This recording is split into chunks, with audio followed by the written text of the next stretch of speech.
It's not easy standing up here in front of strangers and telling your own story, even though you know your own story, especially after listening to all of these stories. Because I'm looking at someone who's talking about international and all the culture, and I guess, my household is international. My husband's from Mexico, and we have chefs here, and I'm not a chef, but I do know how to boil water, and my husband's a butcher. I'm a picky eater. That makes me a food critic, Liz. So I'm feeling a little bit better about myself. Like I said, I'm not a chef. I'm not even a cook. But I do know how to make a couple of things. Spaghetti, chili, meatloaf, and pot roast. That's it.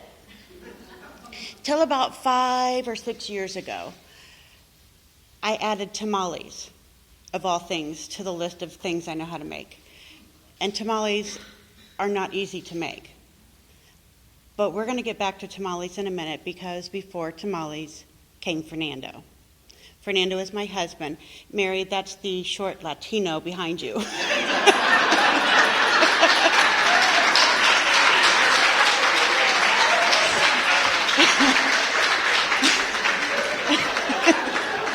I couldn't help it.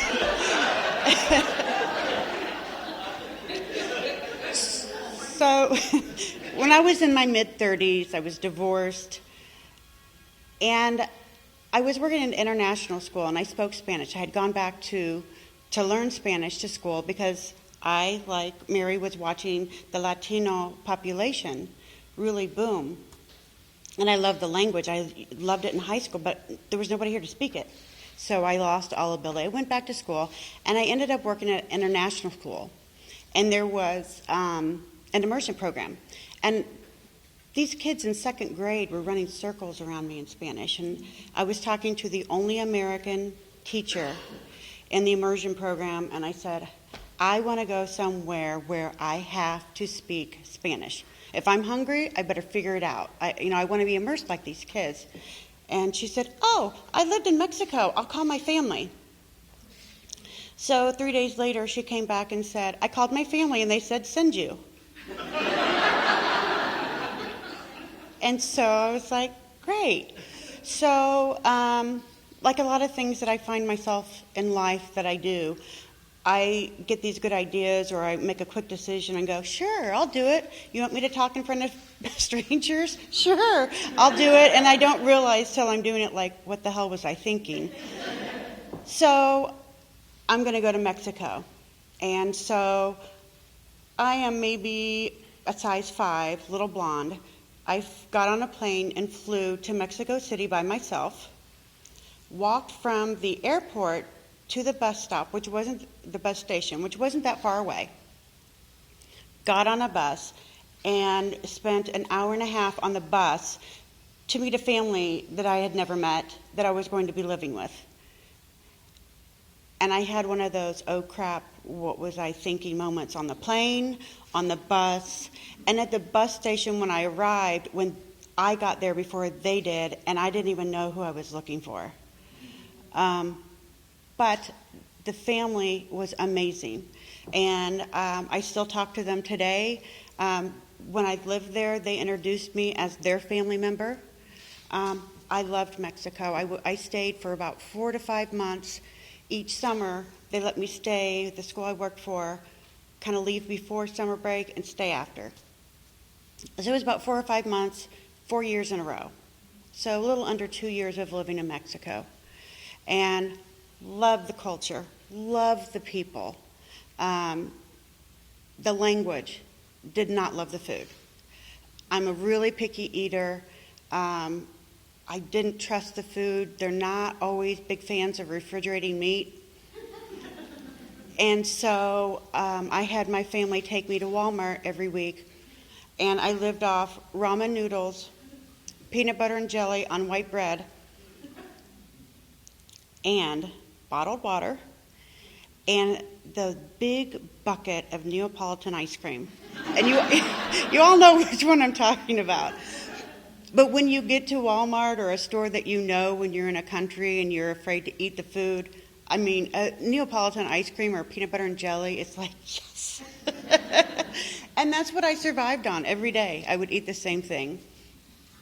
Ramen's for lunch.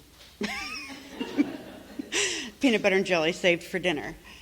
So I came back to Indianapolis, and I wanted to pay off some of my student loans, so I decided to take a second job and wait tables a couple nights. And so I went to Castleton Outback Steakhouse, and there was a line cook. It was actually the grill cook. His name was Fernando. And my first shift there, all the servers were coming in, and they were all giving him hugs. Hi, Fernando, giving him a big hug. It's like, they weren't giving all the other cooks hugs, and so I asked somebody, and they're like, oh, that's Fernando. He's been here forever. He's the sweetest guy. It's like, okay. So Fernando and I started talking. He's just the nicest guy, and we started dating. And I told him, I'm divorced. I don't want a serious relationship. I'm never getting married. But we dated, and he was so much fun. I just felt so comfortable. I'm just the nicest guy. Would do anything for you. And I just love spending time with him, talking to him, watching TV. He cooks. I mean, amazing cook. And it just kind of reeled me in until the moment when I figured, oh my God, I'm falling in love with him. So I did what any mature woman would do. I panicked and broke up with him. And Fernando did not know what I was going to say tonight. He knew it was about tamales and about him. And he said, are you going to tell him about how you broke up with me and broke my heart? So I had always kept a distance and not let anybody get too close. So I panicked. And then I realized I was absolutely miserable. I missed him. So I was talking to my sister, and I'd never told my family about Fernando because why bother? I'm not getting serious with this guy, and they're just going to ask questions. So I was just talking to my sister, and I was just talking about him, and she gave me some loving, supportive, sisterly advice. She said, you're a frickin' idiot. She was like, call him. I've never seen you talk about somebody like this. So I called him. And next month we will be married for 7 years. So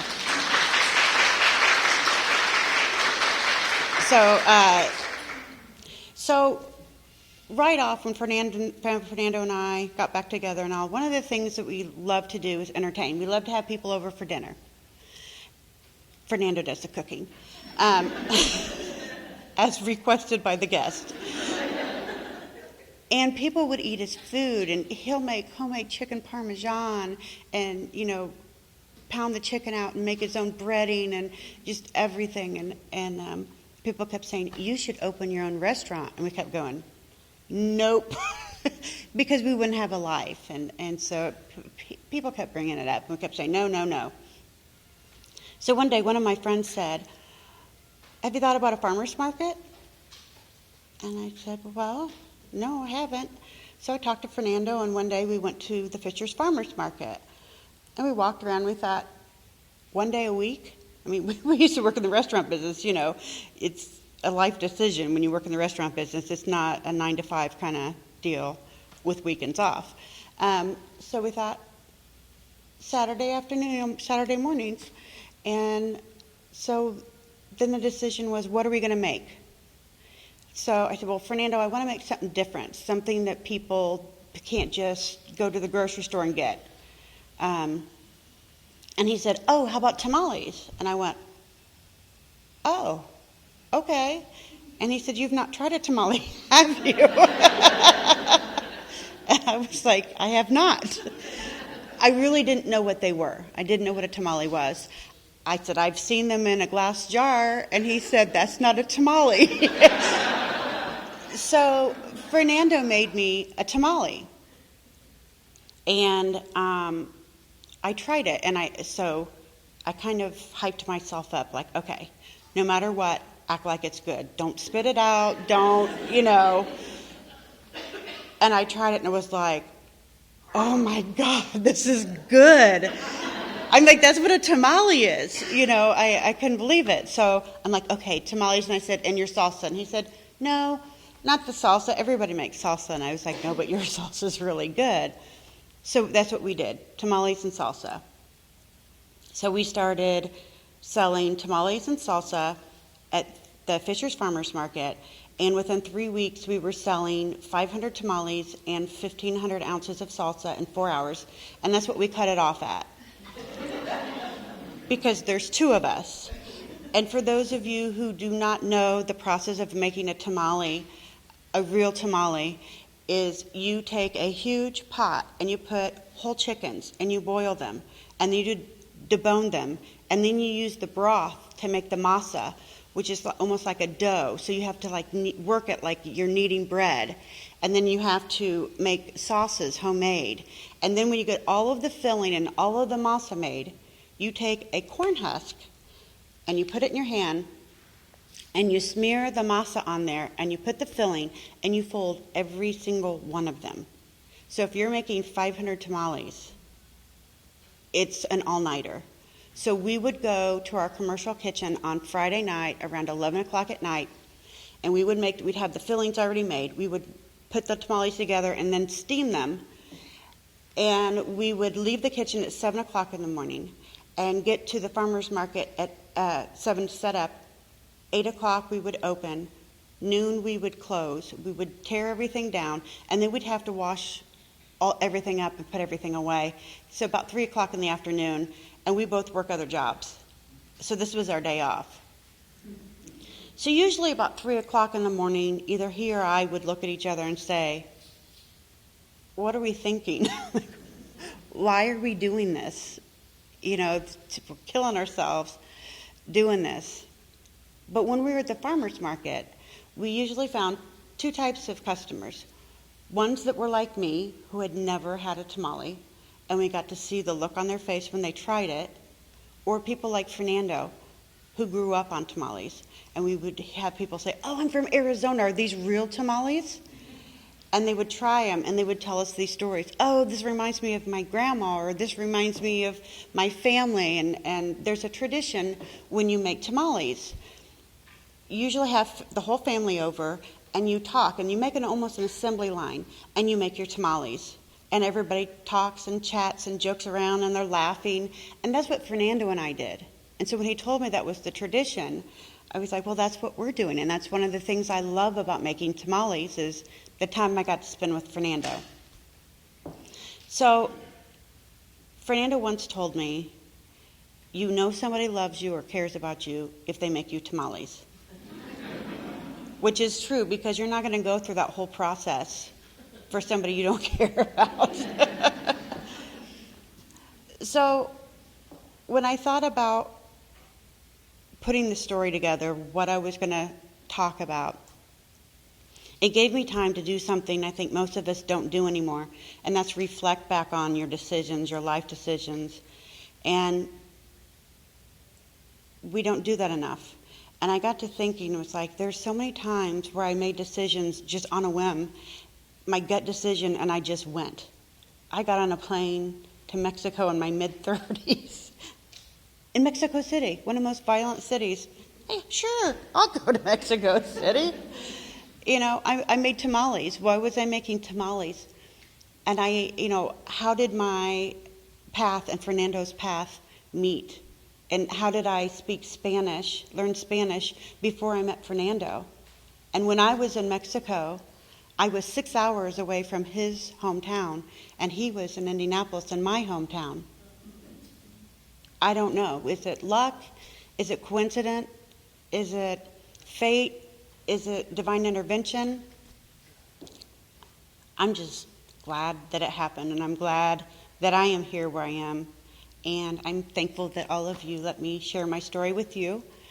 And I would like Fernando to stand up.